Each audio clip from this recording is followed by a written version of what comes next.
Merci, Monsieur le Président, Monsieur le Ministre, mes chers collègues. Ce projet de loi Égalim a connu un cheminement assez inédit. Sur la forme, d'abord. En début de première lecture du Sénat, nous avons engagé un dialogue, je crois, constructif, Monsieur le Ministre, avec vous, soucieux, comme nous l'étions tous, d'avancer dans le sens des solutions et des perspectives tracées par les EGA. Mais rapidement, cette bonne volonté s'est transformée et s'est heurtée à l'intransigeance puis au revirement d'une majorité gouvernementale qui s'est elle-même désavouée en revenant sur sa première lecture en CMP. La navette parlementaire vers l'Assemblée nationale a donc fonctionné à l'envers, en marche arrière.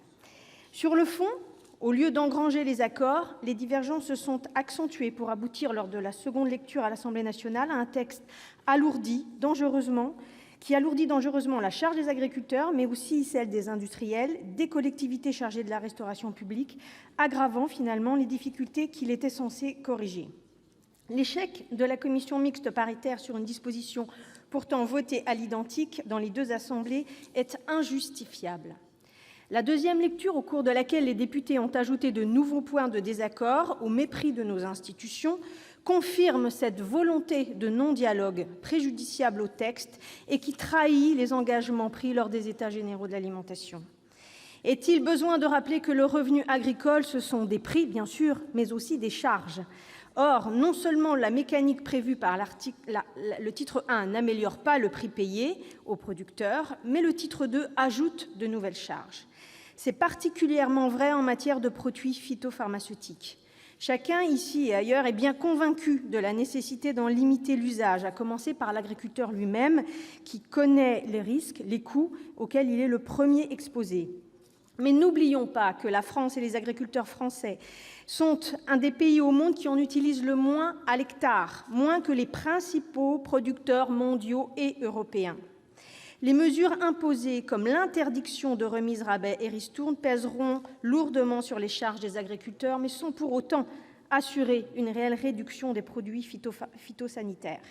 Ce texte prend le risque de déstabiliser un système vertueux de maîtrise des usages mis en place dernièrement dans le cadre des CEPP, puisqu'en séparant tout conseil de la vente de produits phyto, il fait courir le risque qu'il n'y ait plus de conseil du tout. L'obligation introduite en nouvelle lecture de signer des chartes départementales avec les riverains pour définir des zones de non-traitement contraint, elle aussi, de façon inopportune, alors que de nombreuses démarches adaptées et fondées sur le volontariat se diffusent déjà sur tout le territoire. Ces décisions sont stigmatisantes et culpabilisantes, et elles sont en contradiction totale avec l'esprit de responsabilisation qui a prévalu aux EGA.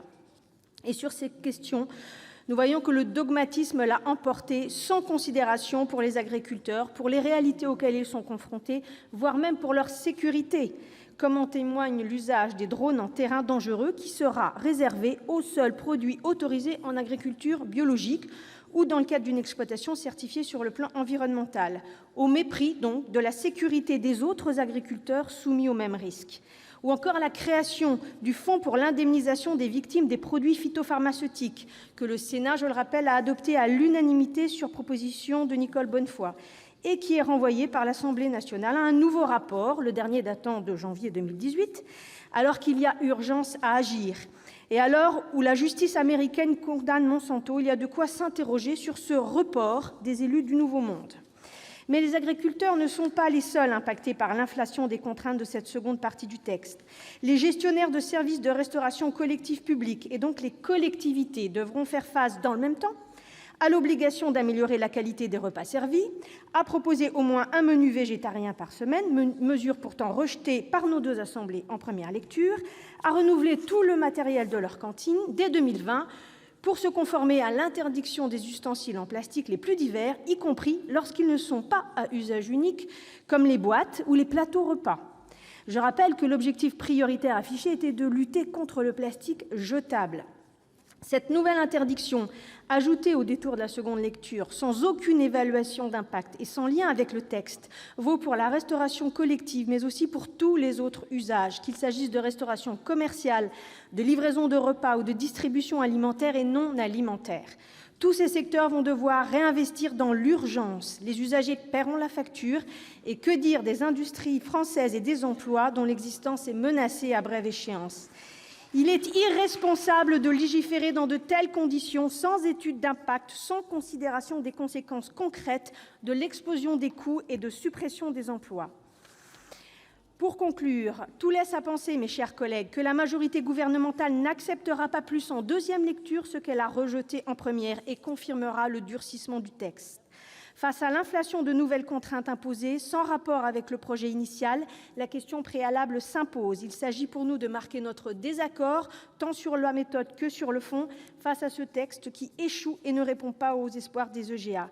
Mais notre travail ne s'arrêtera pas là. Il se poursuivra par la constitution d'un groupe de suivi et se prolongera dès après le vote du texte définitif par une saisine du Conseil constitutionnel sur ces dispositions évoquées qui sont contraires à notre Constitution. J'appelle donc chacun d'entre vous à la consigner. Je vous remercie. Merci, Madame la rapporteure. Dans la discussion générale, la parole est à Monsieur Pierre Medviel, rapporteur pour avis de la Commission de l'aménagement du territoire et du développement durable. Vous avez 5 minutes, Monsieur le rapporteur.